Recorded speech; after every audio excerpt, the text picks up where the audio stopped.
우리에게 주신 하나님의 말씀을 통해서 함께 하나님의 뜻을 깨닫는 귀한 시간이 되었으면 좋겠습니다. 우리가 살면서 혹시 기적을 체험하신 적이 있는지 모르겠어요. 물론 살면서 한 번도 기적을 체험하지 못하신 분들도 계시지만 또 기적을 여러 번 체험하신 분들도 있습니다. 그래서 혹시라도 기적을 체험하지 못하셨다면 하나님께서 베푸신 기적을 체험하시는 그런 삶이 되었으면 좋겠습니다. 우리가 기적이라고 말하면 내 힘으로 할 수 없을 때, 그리고 내가 아무리 애를 써도 내 능력으로, 내 지혜로 할 수 없을 때, 또 절망이라고 생각했을 때, 끝이라고 생각했을 때, 그때 회복되는 초자연적인 능력을 이야기합니다. 그래서 야, 이제는 더 이상 못하겠다, 더 이상 안 되겠다, 이제 끝이구나 라고 생각하는 그 순간에 정말 기적적인 일들이 일어나기 시작을 하는 거예요. 물론 사고에서 기적적으로 살아나는 경우도 있고, 정말 이렇게 죽어야 되는 그런 순간에, 정말 위급한 그런 순간에 정말 예상하지 못했던 도움의 손길, 그런 손길들을 우리는 이제 기적이라고 이야기합니다. 그래서 기적은 인간의 한계와 자연의 한계를 뛰어넘는 그런 초자연적인 현상을 우리가 기적이라고 말할 수 있는데, 그런 초자연적인 은혜를 누구로부터 시작이 될까요? 바로 하나님으로부터 시작이 된다는 걸 우리는 기억할 수 있어야 됩니다. 그래서 내 힘으로 안 될 때, 또 내 지혜와 내 능력으로 할 수 없을 때, 그리고 더 이상은 내가 할 수 없겠다, 인간의 한계를 우리가 경험하게 될 때, 그 순간에 이제부터는 내 영역이 아니라 누구의 영역이냐면 하나님의 영역이 되는 거예요. 그때부터가 우리는 기적이라고 이야기할 수 있습니다. 그래서 그런 하나님의 은혜를 우리가 경험하는 그런 삶이 되었으면 좋겠어요. 그래서 하나님이 역사하시는 삶, 또 하나님의 능력이 내 인생 가운데 보여지는 그런 기적적인 삶을 우리가 기도하면서 또 하나님과 함께하는 그런 삶이 되었으면 좋겠다는 생각이 듭니다. 근데 기적이 그냥 일어나지는 않아요. 그냥 한순간에 항상 기적을 바라고는 있지만, 근데 갑자기 그냥 아무 때나 일어나는 것은 아닙니다. 오늘 본문 말씀도 그런 기적이 일어나는 말씀인데, 하나님의 말씀에는 과연 기적이 어떻게 일어나나 라는 것들을 우리가 말씀을 통해서 살펴보고, 우리도 하나님이 원하시는 그런 조건들이 형성이 된다면 하나님이 능력이 우리의 삶 가운데 임할 줄 믿습니다. 그래서 우리는 그런 기적들, 하나님이 함께 하시는, 또 하나님의 능력이 내 삶 가운데 친히 임재하시는 그런 기적을 경험했으면 좋겠어요. 자, 오늘 본문 말씀의 배경을 좀 설명을 해드리도록 하겠습니다. 어떤 상황이기 때문에 기적이 일어났을까? 어떤 상황이기 때문에 하나님의 능력이 임했을까라는 배경 설명을 좀 해드리자면, 우선 이스라엘 백성들이 하나님을 섬겨야 되는데 이들은 하나님을 섬기지 않았습니다. 하나님을 버리고 하나님을 등지고 누구를 섬겼냐면 바알을 섬겼어요. 왜 바알을 섬겼냐면 이 바알은 비의 신입니다. 그래서 바알에게 잘 숭배하고 바알에게 빌어서 뭐가 많이 내리게? 비가 많이 내리게. 비가 많이 내리면 어떻게 돼요? 수확이 더 풍성해질 수가 있죠. 열매를 잘 맺을 수가 있죠. 그래서 조금 더 자기의 삶이 풍요롭고 잘 사는 삶이 되기 위해서 바알이라는 비의 신을 섬기기 시작을 했어요. 그리고 이 바알은 많은 열매들을 맺기 때문에 또 다산의 신이라고도 하고 풍요의 신이라고도 하는데, 기본적으로 비를 다스리는 신이라고 이스라엘 백성들이 생각을 했습니다. 그래서 하나님을 버리고 이스라엘 백성들이 왕부터 백성들까지 이 바알을 섬기게 됩니다. 자, 비를 누가 다스린다고요? 이들은 누가 다스린다고 생각했어요? 바알이 다스린다고 했어요. 그런데 하나님께서는 이 인간의 생각과 또 바알, 인간이 만들어 놓은 그 우상을 비우는 것처럼 비를 멈춰버리셨어요. 가뭄을 주십니다. 몇 년 동안. 아무리 이들이 바알에게 빌어도 하나님께서는 비를 닫으셔서 더 이상 하늘에서는 비가 내리지 않도록 하셨어요. 그래서 오랜 시간 비가 오지 않으니까 이들이 생각했던 것과는 다르게 인생이 흘러가기 시작을 하는 거예요. 비가 와야지 자기들이 수고하고 애쓰고 농사를 지었던 수확이 풍성해질 텐데, 아무리 바알에게 빌어도, 비를 달라고 빌어도 이스라엘 백성들에게는 비를 주지 않으셨어요. 왜? 이 비는 누가 다스리고 계시기 때문에? 하나님이 다스리고 있기 때문에 그렇습니다. 그렇다면 이들은 하나님을 버리고 세상을 향해서 조금 더 잘 살고 풍요로운 세상을 살기 위해서 하나님을 버린 이들은 우리가 어떻게 볼 수 있어요? 굉장히 어리석게 볼 수가 있겠죠. 그래서 하나님께서는 이스라엘 백성들에게 비를 내리지 않으셨어요. 그러니까 가뭄이 심해지니까 사람들이 수확은 점점 줄어들고 양식도 점점 줄어들고 땅에 있는 시냇물도 점점 마르게 되는, 그래서 비가 오지 않기 때문에 이 땅이 기근이 심해지는, 왕부터 백성들까지 전부 다 기근에 허덕이고 있는 그런 위급한 상황에 놓이게 됩니다. 근데 엘리야도 그 지역에 살았기 때문에 엘리야에게도 마찬가지였어요. 그렇죠? 이 어렵고 힘든 상황 속에. 그러나 엘리야에게는 누가 계셨어요? 하나님. 그래서 하나님께서는 하나님의 백성이 이 엘리야를 돌보셨어요. 어떻게? 기적적으로. 누구를 보내서? 까마귀를 보내서. 까마귀가 떡과 고기를 항상 아침과 저녁에 물어다 줬어요. 그래서 기적적으로 하나님의 자녀는 하나님이 돌보시고 계신다라는 걸 우리가 알 수 있어요. 그런 하나님의 돌보심을 받고 있는 상황에 오늘 본문 말씀이 이제 시작이 되는 거예요. 상황은 점점 어려워지고 있어요. 주변에 있는 많은 사람들은 가뭄 때문에 기근에 시달리고 굶주림에 또 힘들어하고 배고픔을 견디지 못하는 그런 상황들이 되었습니다. 근데 그런 상황 속에서는 하나님의 사람 이 엘리야를 하나님이 기적적으로 초자연적인 은혜를 베풀어 주셔서 하나님이 먹이고 돌보시고 지켜주고 계셨어요. 그런 상황에서 오늘 본문 말씀 하나님의 말씀으로 이제 시작을 합니다. 8절을 보면 이제 또 다른 기적을 하나님이 베풀기 위해서 이제 하나의 사건을 시작을 하시는데 뭘로 시작하냐면 8절에 여호와의 말씀이 엘리야에게 임하여 이르시되, 기적이 앞으로 일어날 건데 뭐부터 시작이 돼요? 하나님의 말씀으로부터 시작이 된다는 걸 우리는 알 수 있습니다. 하나님의 말씀이 엘리야에게 임했어요. 임함으로써 이제부터 기적이 시작이 되고 있는 거예요. 그래서 어떤 내용인지 우리가 보면 도대체 어떤 내용이 엘리야에게 임했나? 9절을 보면 너는 일어나 시돈에 속한 사르밧으로 가서. 지금 엘리야에게 임한 하나님의 말씀은 뭐예요? 너는 지금 있는 곳에서 일어나서 어디로 가라고요? 사르밧으로 가라. 이게 지금 기적의 시작인 거예요.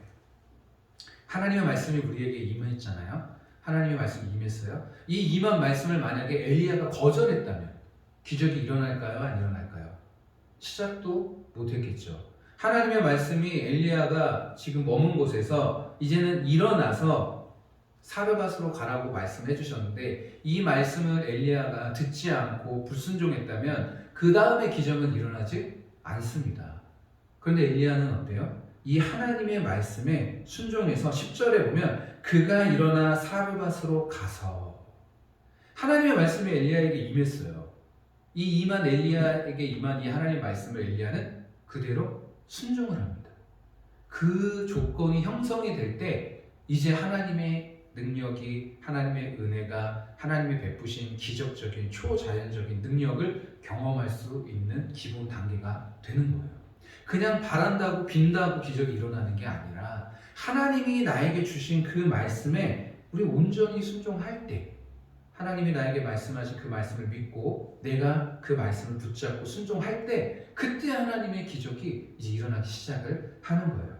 그럼 하나님은 왜 엘리야를 사르밧으로 가라고 하셨을까요? 하나님이 베풀고 싶은 기적이 있었기 때문에 그렇습니다. 하나님이 행하고 싶은 일들이 있었기 때문에 엘리야에게 하나님이 말씀을 하신 거예요. 물론 당장은 엘리야가 알 수 없겠죠. 그러나 하나님이 그 다음에 거기에서 만날 사람이 있다는 거 하나님이 말씀을 해주신 거예요. 9절에 보면 너는 일어나 시돈에 속한 사르밧으로 가서 거기 머물라. 내가 그곳에 과부에게 명령하여 네게 음식을 주게 하였느니라. 누구를 만나야 돼요? 과부를 만나야 돼요. 하나님이 엘리야를 통해서 기적을 베풀기를 원하시는데 그곳에는 바로 사르밧 과부가 있어야 된다는 거예요. 그래서 사르밧 과부를 만나기 위해서 엘리야를 그곳으로 보낸 거예요. 하나님은 기적을 베풀기 위해서는 하나님의 사람들을 사용하십니다. 엘리야만 그냥 기적적으로 계속 초자연적으로 하나님이 돌보시는 것이 아니라 하나님의 많은 백성들을 하나님이 친히 돌보신다는 걸 알 수가 있어야 돼요. 그래서 우리의 신앙은 그냥 나만 잘 믿고 잘 사는 신앙이 아니라 하나님이 가지고 있는 그 계획을 나를 통해서 흘러가기를 원하시는 거예요. 엘리야는 지금도 충분히 하나님에게 은혜를 받고 있었습니다.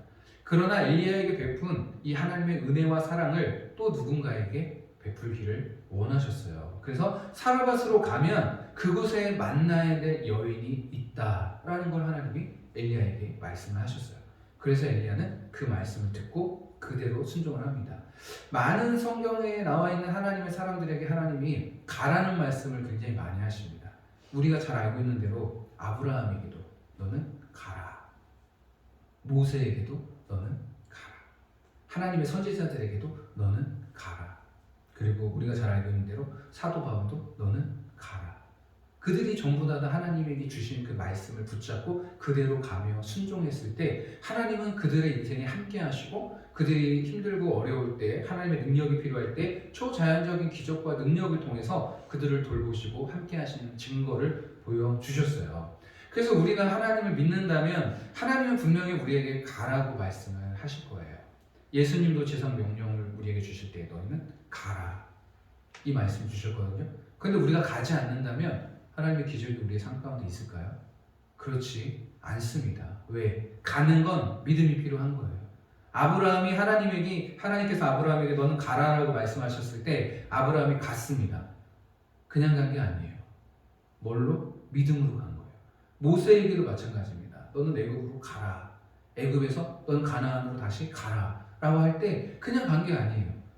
하나님이 주신 그 말씀에 온전히 순종하고 믿고 또 하나님의 계획이 있다는 사실을 알고 그대로 순종을 한 거예요. 그래서 그들의 인생에는 친히 하나님이 함께 하시고 역사하신 것을 우리가 말씀을 통해서 알 수가 있게 되는 거죠. 그래서 우리에게도 하나님은 분명히 가라라고 말씀을 하실 거예요. 그건 사람마다 다 다를 수가 있습니다. 너는 이곳으로 가라. 너는 저곳으로 가라. 너는 저쪽으로 가라. 너는 저쪽 뒤쪽으로 가라. 각자에게 하나님이 주신 그런 또 사명이 다를 수가 있습니다. 그런데 우리가 그걸 무시하고 가만히 있다면 하나님의 기적은 일어나지 않습니다.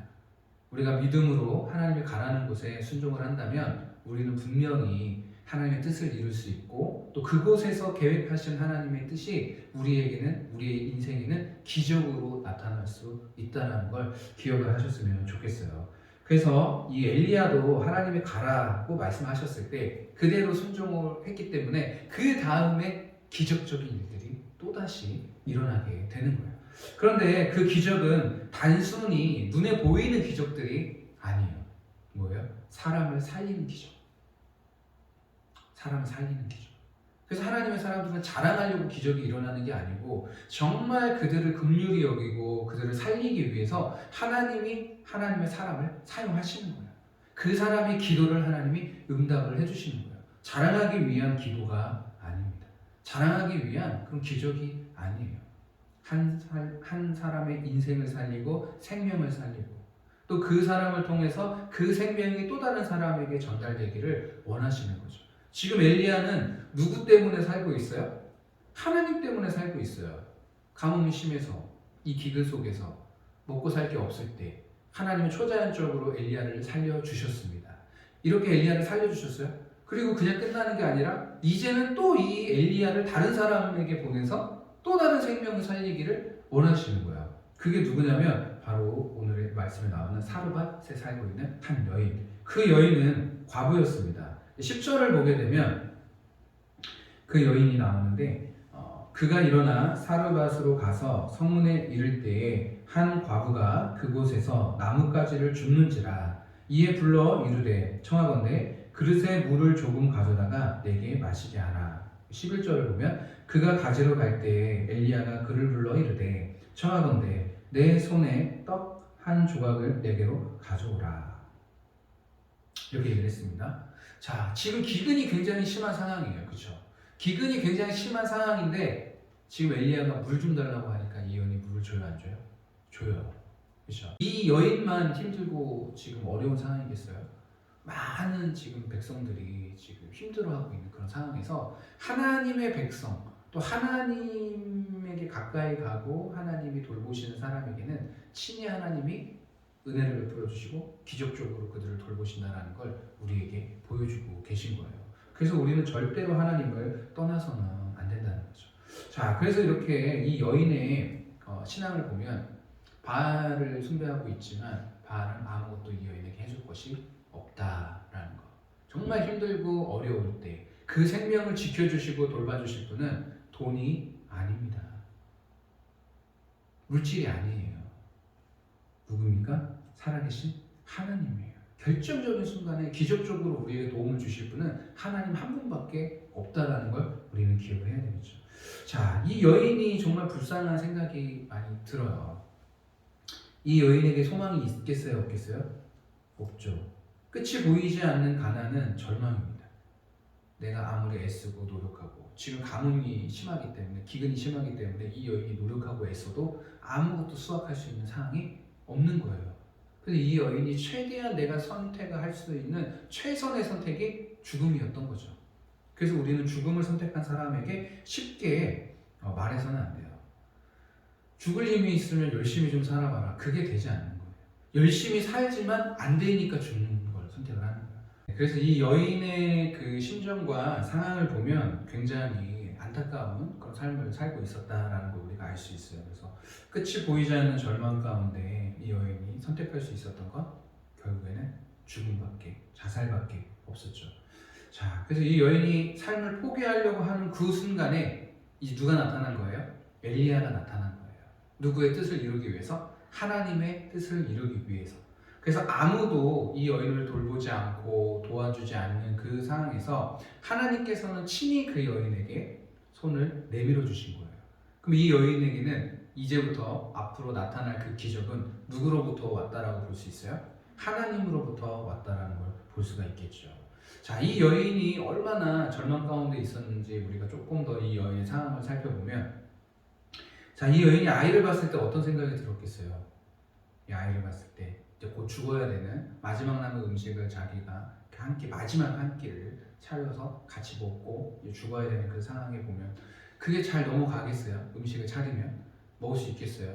이제 더 이상 해줄 게 없고 이 아이에게 고통을 끝내줄 수 있는 선택이 바로 함께 죽는 거였어요. 이 가난의 고통 속에서 이 가난의 고통이 하루 이틀의 고통이 아니었겠죠. 그리고 앞으로 열심히 산다 해도 이들에게는 희망이 더 이상 없는 거예요. 그래서 이 여인이 아이를 봤을 때는 차라리 태어나지 않았으면 좋았을 텐데, 네가 태어나면 조금 더 좋은 환경에서 더 부잣집에서 태어났으면 좋았을 텐데, 아니면 내가 더 능력이 있어서 너를 잘 먹이고 잘 키울 수 있는 그런 환경이었으면 좋았을 텐데 라는 생각들, 죄책감도 들고 미안한 마음도 들고 또 자신이 할 수 없다라는 그런 절망 가운데 이 여인은 그런 상황 속에 있었어요. 아무에게도 이 여인을 도와줄 사람도 없었고 자기가 도와달라고 할 수 있는 사람도 없었어요. 인간의 한계에 있었고 환경적으로도 한계에 있었습니다. 그런 여인에게 하나님은 손을 내밀어 주신 거예요. 그리고 이 여인에게 엘리야를 보내서 이제 기적적으로 하나님이 이 여인을 먹이시고 돌보시고 살피신다라는 걸 우리에게 보여주고 계십니다. 근데 그냥 무조건 하나님이 이 여인에게 기적을 베풀 수는 없어요. 하나님께서 기적을 베풀기 위해서는 조건이 있어야 됩니다. 아까도 이야기했지만 이 엘리야도 하나님의 말씀이 임했고 이 말씀을 믿음으로 순종해서 사르밧으로 갔습니다. 그리고 믿음으로 하나님의 말씀을 전했어요. 그러면 이 말씀을 들은 이 여인도 마찬가지입니다. 자기가 들은 이 말씀을 어떻게 해야 돼요? 순종해야 되는 거예요. 그리고 그 다음에 하나님의 기적이 일어나게 되는 거예요. 자, 우리 말씀에 보면은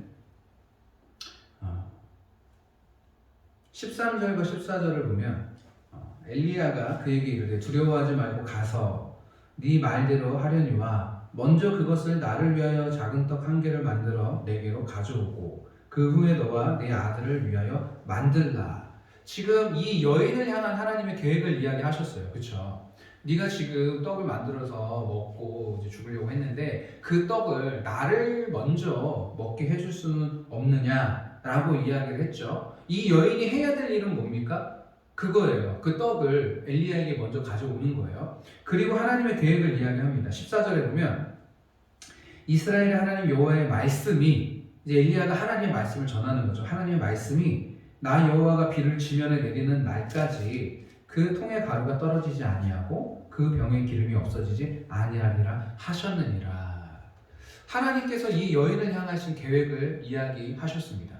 엘리야를 통해서 이야기를 했어요. 그건 뭐예요? 먼저 그 떡을 네가 가지고 있는 마지막 남은 그 가루를 빚어서 음식을 만들어서 나를 먼저 먹게 하고, 그리고 하나님이 그 다음에는 너의 가족들이 먹을 수 있게끔 해주겠다. 그런데 그 양식은 그 통이, 기름통과 그 가루, 밀가루 통이 비가 내리기 전까지는 마르지 않고 계속해서 하나님이 너에게 양식을 제공해 주실 것이다. 이거 이제 기적이죠. 하나님이 기적을 베풀어서 널 살려주실 것이고 너의 그 목마름과 배고픔을 하나님이 채워주실 것이다 라는 이런 기적이에요. 근데 그냥 해줘도 상관이 없잖아요. 어차피 베풀려고 엘리야를 보냈는데, 어차피 하나님께서 기적적으로 이 여인을 먹이시고 돌보시려고 보내셨는데, 그래서 사르밧으로 엘리야를 지명해서 그쪽으로 보내셨잖아요. 당연히 그 기적이 일어나면 되는데 하나님은 이 여인에게 보기 원하는 게 한 가지가 있었어요. 그게 뭐냐면 믿음이었습니다. 내 말을 믿는지. 근데 입술로만 고백하는 믿음이 아니라 행함이 따르는 산 믿음이었어요. 그래서 이 여인에게 하나님께서는 정말 네가 내 말을 믿는지 안 믿는지를 하나님은 보기를 원하셨어요. 자, 이 여인이 행해야 되는 이 순종이 쉽습니까? 어렵습니까? 굉장히 어려운 거예요. 왜? 이 여인이 가지고 있는 전부를 하나님께 드려야 되기 때문에 그렇습니다. 그래서 순종은 누구에게나 힘들고 어려운 거예요. 저들은 저거는 나도 할 수 있겠다 그런 게 아니고, 그 상황에서 그 사람이 100%를 활용해서 순종을 해야 가능한 순종을 하나님이 원하시는 거예요. 왜 그래요? 100%의 순종이 들어갈 때 그 사람의 마음이 100% 들어가기 때문에 그래요. 그래서 그 순종이 하나님이 보실 때는 진실된 순종입니다. 온전한 순종인 거예요. 온전한 믿음이 되는 거예요. 그래서 이 여인에게 그 밥 한 끼 그냥 할 수도 있잖아요. 그러나 여인이 가지고 있는 마지막 남은 전부를 만들어서 제공해야 되는 그런 양식이었기 때문에 하나님은 이 여인의 마음을 참된 믿음인지 아닌지를 보기를 원하셨어요. 그래서 이 여인이 할 수 있는 최선의 순종과 최대의 믿음을 보여줄 수 있는 건 뭐예요? 자기가 가지고 있는 마지막 기름과 마지막 가루를 만들어서 하나님 말씀대로 엘리야에게 먼저 주는 거죠. 왜? 그게 이 여인이 할 수 있는 최선의 노력이었기 때문에 그렇습니다. 그래서 우리가 하는 순종은 그냥 해도 그만 안 해도 그만 그런 순종이 아니에요. 우리에게 하나님이 원하시는 순종은 100%예요. 100%. 최선을 다해서, 진심을 다해서 우리가 하나님에게 순종을 해야 되는 거예요. 그래서 장난처럼 순종하는 것은 아닙니다.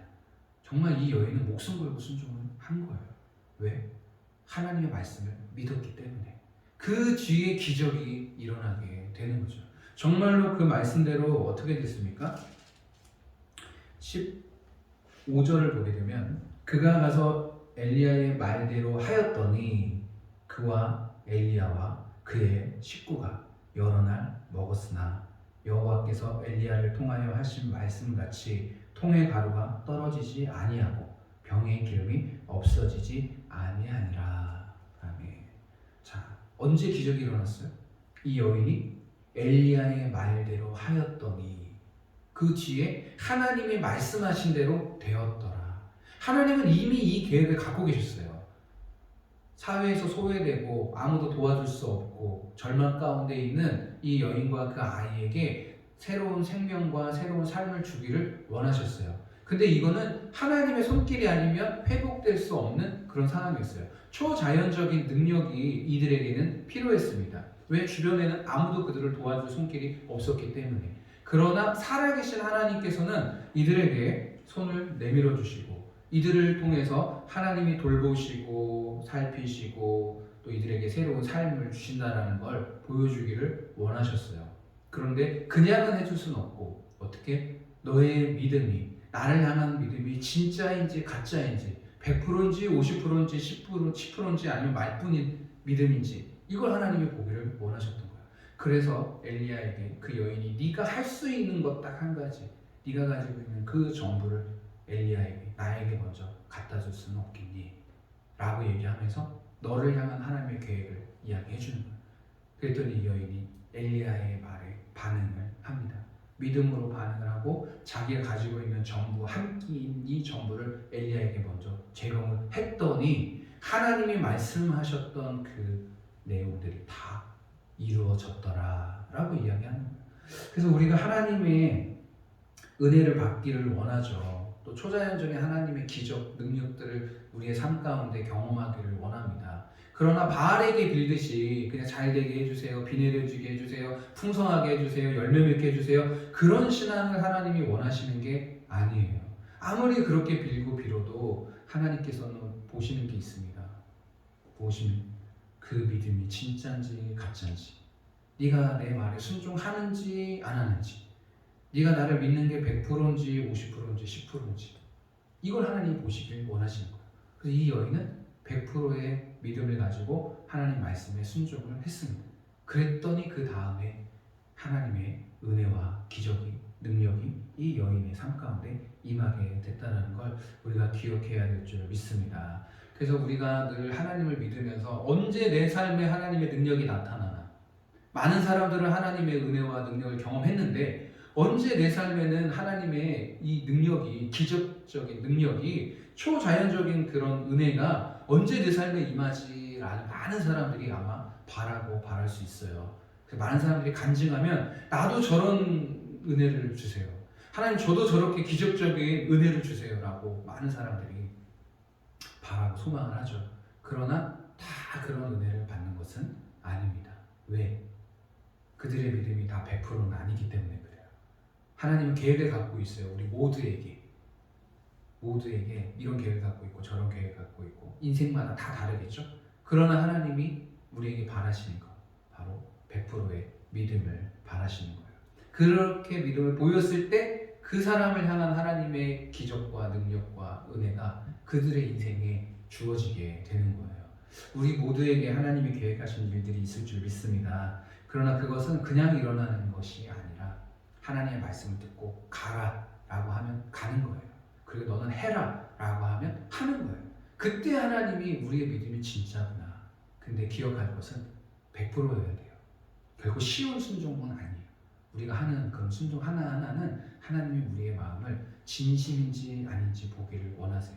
그리고 그 순종은 우리를 멸망하려고 하는 순종이 아니에요. 엘리야를 가라고 한 건 뭐 하기 위해서예요? 엘리야 고생시키려고? 엘리야를 힘들게 하려고? 아닙니다. 살리려고. 한 사람의 인생, 한 가족의 삶, 하나님이 살려주기를 원하셔서 순종을 하게 한 거예요. 이 여인이 가지고 있는 마지막 밀가루와 그 기름을 하나님이 엘리야에게 먼저 주라고 이야기했어요. 왜? 이 여인 그것조차 못 먹게 하시려고 하나님이 뺏으신 거예요? 아니에요. 그걸 통해서 이 여인을 살려주려고 하나님이 말씀하신 거예요.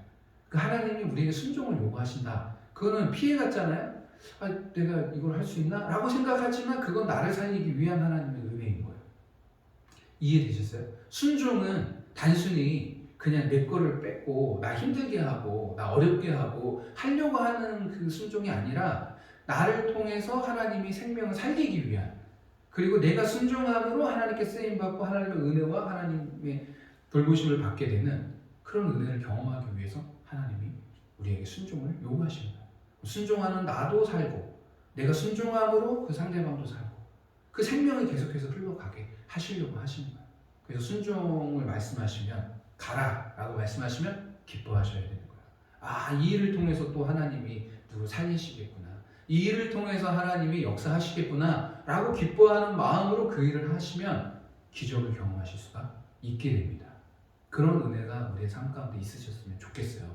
그래서 그냥 신을 섬기고 우상 섬기듯이 기적을 바랍니다, 비나이다 이런 신앙이 아니라 구체적으로 하나님의 말씀 가운데 하나님이 어떤 분이신지 알고 또 하나님이 나에게 무엇을 원하시는지 물어보고 깨닫고 그걸 우리가 믿음으로 순종하게 된다면 나도 하나님이 돌보시고 새 생명을 얻게 되지만 나를 통해서 또 누군가에게 새로운 생명을, 또 하나님의 사랑과 하나님의 은혜를 전하는 그런 도구가 될 수 있다는 거죠. 그래서 하나님이 왜 이 순종을 원하셨을까라는 걸 우리가 깊이 묵상해 보면 살리기 위해서, 은혜를 베풀기 위해서, 구원하기 위해서라는 것을 우리가 알 수 있게 된다는 사실입니다. 그래서 우리 모두가 다 말씀에 순종하셔가지고 정말 하나님께서 나를 향하신 계획, 또 나를 통해서 누군가에게 또 생명을 흘려보내기 원하시는 그런 그 크신 은혜가 우리의 삶 가운데 있기를 바라겠습니다. 기도하겠습니다.